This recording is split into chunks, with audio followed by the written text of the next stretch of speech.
ขมรปั่นอีกแล้วลงบทวิจารณ์เต็มหน้าหนังสือพิมพ์กล่าวหาว่าตำรวจตระเวนชายแดนของไทยไปจับมือกับบริษัทอิสราเอลเอาโดรนทหารมาบินตัดสัญญาณดาวเทียมแถวชายแดน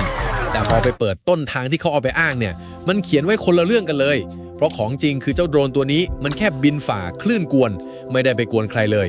เรื่องเลยกลายเป็นว่าตกลงใครกันแน่ที่ตั้งเครื่องกวนสัญญาณก่อนแล้วทำไมทางพนมเปญถึงร้อนถึงขั้นยกข้อตกลงหยุดยิงมาทวงไทยเริ่มจากต้นตอข่าวก่อนนะครับมันมาจากเว็บข่าวกลาโหมเมื่อวันที่11สิงหาคมปี2569บอกว่าบริษัทอิสราเอลเอาโดรนสอดแนมมาสาธิตให้ตำรวจตระเวนชายแดนของไทยหรือตชด.ใกล้ๆชายแดนกัมพูชาจุดที่ต้องเน้นเลยคือข่าวเขาเขียนไว้ชัดว่ามันคือการทดสอบในสภาพที่ไม่มีสัญญาณดาวเทียมให้ใช้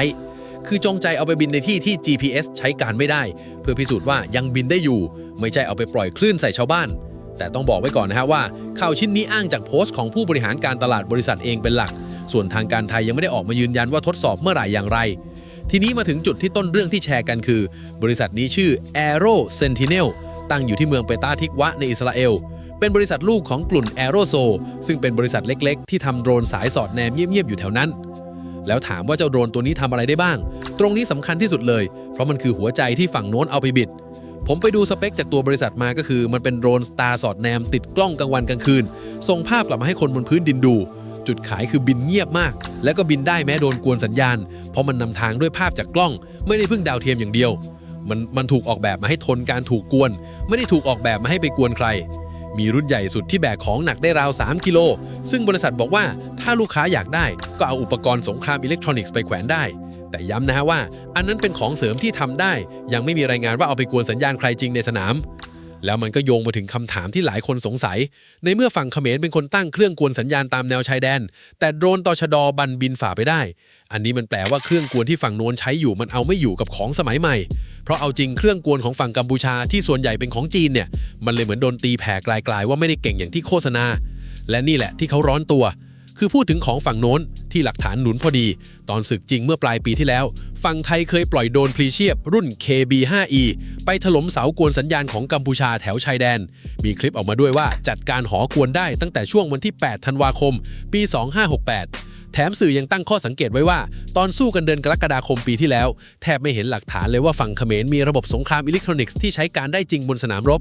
ภาพที่ว่าเขาตัดสัญญาณเก่งกาจเนี่ยมันเลยดูปลอมครับมาต่อกันที่ประเด็นที่ตัวบริษัทอิสราเอลเองเนี่ยเขาก็ต้องอวดสรรพคุณเป็นธรรมดามีการอ้างว่าโดรนรุ่นนี้เคยไปใช้งานจริงในภารกิจข่าวกรองที่อิหร่านช่วงปีที่แล้วเพื่อชี้เป้าคนสำคัญฟังดูขลังมากแต่ต้องบอกตามตรงว่าอันนี้ยังไม่มีใครยืนยันเพราะทางเจรูซาเล็มโพสต์ใช้คำว่าเขาเข้าใจว่าโดรนถูกใช้ในปฏิบัติการที่ชื่อว่า Roaring Lion เพื่อคุ้มกันกำลังพลกับตรวจจับฆ่าศึกส่วน Defense Block ก็ใช้คำว่ามีรายงานว่าใช้ชี้เป้าแล้วเขาเขียนกำกับไว้ชัดเลยว่าทางฝั่งของตัวบริษัท Aero Sentinel เองไม่เคยออกมายืนยันว่าหน่วยข่าวกรองไหนเอาไปใช้แล้วถามว่าทำไมผู้บริหารต้องยกเรื่องอิหร่านมาการันตีตอนมาทดสอบกับตชด.ไทยล่ะ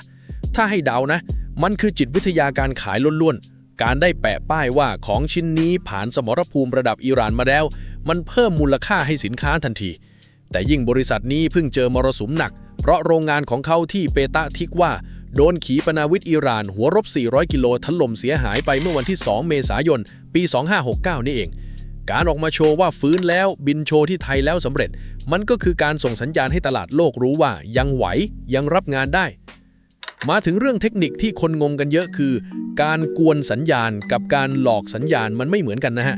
การกวนเนี่ยคือส่งคลื่นเสียงดังกลบทำให้ GPS ของอีกฝ่ายมืดบอดหาพิกัดตัวเองไม่เจอเหมือนเปิดเพลงดังจนคุยโทรศัพท์ไม่รู้เรื่องส่วนการหลอกเนี่ยร้ายกว่ามันคือปลอมสัญญาณดาวเทียมเข้าไปหลอกให้โดรนคิดว่าตัวเองอยู่อีกที่หนึ่งทั้งที่จริงอยู่อีกจุดนึกภาพมีคนแอบสลับป้ายบอกทางคุณขับตามป้ายแต่หลงไปคนละอำเภอแล้วโดรนสมัยใหม่มันสู้ยังไงหลักๆมี3ท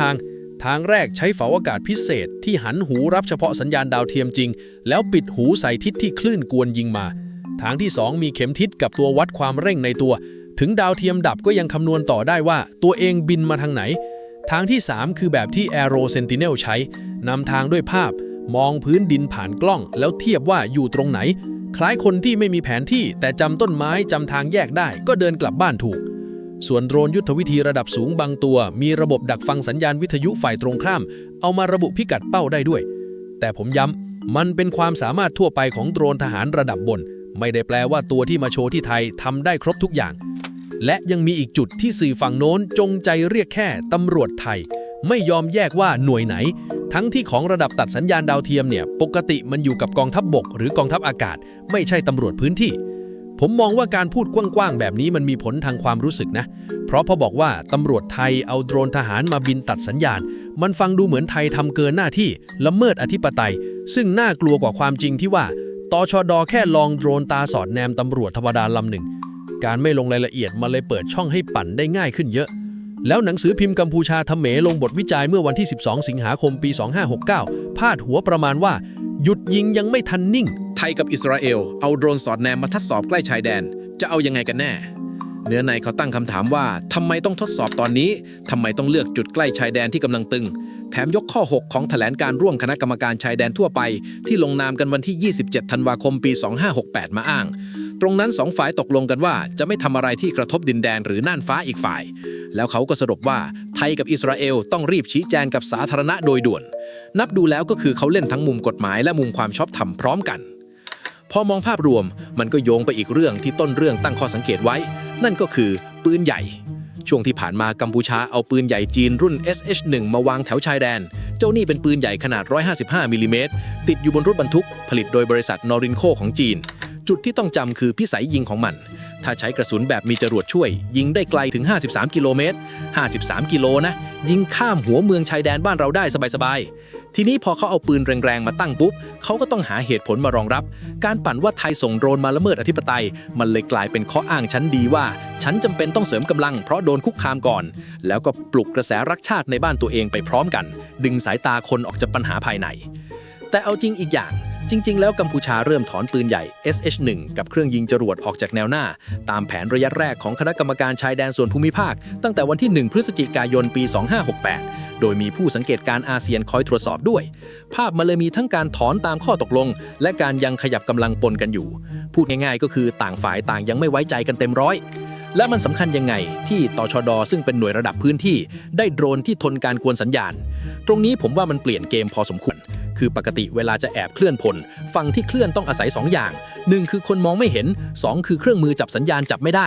ทีนี้พอโดรนไทยบินได้แม้โดนกวนมันก็เหมือนมีตาลอยอยู่บนฟ้าที่ปิดไม่ลงใครอยากลอบขยับกำลังกลางคืนก็ทำได้ยากขึ้นเยอะจะกวนสัญญาณให้ตาบอดก็ไม่สำเร็จนี่แหละที่ทำให้อีกฝั่งเสียเปรียบและเป็นเหตุผลว่าทำไมโดรนลำเดียวถึงทำให้เขาเต้นได้ขนาดนี้พอพูดถึงความร่วมมือไทยกับอิสราเอลมันไม่ใช่เรื่องใหม่เลยนะครับของแบบนี้มีมานานแล้วกองทัพบกไทยเคยซื้อโดรน Hermes 450 จากบริษัทเอลบิทมูลค่าราว1,000 ล้านบาทปิดดีลตั้งแต่ปี 2560 ส่วนกองทัพเรือก็ซื้อ Hermes 900 รุ่นตรวจการทางมาเลก้อนนี้ใหญ่ถึงราว 4,000 ล้านบาทเซ็นกันปี 2565 ยังไม่นับจรวดสไปซ์กับของอื่นอีกการที่บริษัทอิสราเอลเดินเข้ามาเสนอของให้หน่วยไทยเนี่ยมันเลยเป็นความสัมพันธ์ที่ต่อยอดกันมายาวไม่ใช่จู่ๆโผล่มาส่วนที่พาดพิงเรื่องจีนเทากับพวกแก๊งหลอกออนไลน์อันนี้ก็โยงกันอยู่เพราะแนวชายแดนฝั่งปอยเป็ดเนี่ยเป็นแหล่งใหญ่ของพวกนี้ปีนี้ทางกัมพูชาเองก็โดนกดดันหลักจนต้องกวาดล้างผู้อำนวยการใหญ่ตรวจคนเข้าเมืองกัมพูชาให้ข้อมูลว่าแค่ครึ่งปีแรกของปี 2569 ในประเทศต่างชาติออกไปกว่า 45,000 คนในนั้นเป็นผู้ต้องสงสัยคดีหลอกลวงกว่า 16,000 คนมากกว่ายอดรวมทั้ง10 ปีที่ผ่านมารวมกันอีกและอย่าลืมว่าตอนศึกเดือนธันวาปีที่แล้ว F16 ของไทยก็เคยถล่มตึกที่ต้องสงสัยว่าเป็นบ่อนกับแหล่งหลอกลวงตามแนวชายแดนไปแล้วด้วยการมีโดรนตาดีคอยเฝ้าอยู่มันก็ช่วยงานปราบพวกนี้ทางอ้อมและขอปิดท้ายด้วยภาพรวมสถานการณ์ย้อนไปปีที่แล้ว2ประเทศรบกันหนัก2ระลอกแรกกรกฎาคมระลอก2ปะทุอีกช่วงต้นธันวารวมแล้วมีคนตายเกิน100 ศพเฉพาะช่วงปลายปีอย่างเดียวประมาณการอิสระบอกว่าอย่างน้อย101 คนต้องอพยพหนีตายรวมกันเกินครึ่งล้านฝั่งเขมรแจ้งเองว่า 500,000 กว่าคนฝั่งเราอีกราว 400,000 จนต้องมาลงนามหยุดยิงกันหลายรอบทั้งที่กัวลาลัมเปอร์เมื่อวันที่ 26 ตุลาคมแล้วก็แถลงการเดือนธันวาคมโดยมีมาเลเซียในฐานะประธานอาเซียนสหรัฐมานั่งเป็นพยานแต่มาถึงตอนนี้ก็ยังกล่าวหากันไปมาว่าใครละเมิดข้อตกลงอย่างปลายปีที่แล้วไทยเคยแจ้งว่าเจอโดรนเขมรบินเข้ามาคืนเดียว250 ลำปรากฏว่าทางฝั่งของตัวกัมพูชาปฏิเสธหัวชนฝาหยุดยิงจริง แต่ความไว้ใจยังไม่กลับมา รวมแล้วเรื่องนี้คือไทยอยากยกระดับโดรนเฝ้าชายแดนให้ทนการกวนสัญญาณซึ่งเป็นเรื่องปกติมากของยุคที่ใครๆก็กวนดาวเทียมกันทั่วโลกแต่พอมันไปอยู่ในมือสื่อฝั่งโน้นจากโดรนที่บินได้แม้ถูกกวนมันถูกพลิกเป็นโดรนไทยไปกวนสัญญาณชาวบ้านซึ่งคนละเรื่องกันเลยที่ต้องดูต่อคือทางการไทยจะออกมาพูดเองไหมว่าทดสอบจริงหรือเปล่าเพราะถ้าปล่อยเงียบยาวฝั่งพนมเปญก็มีแต้มต่อในการเล่าเรื่องนี้ตามใจเขาไปเรื่อยๆ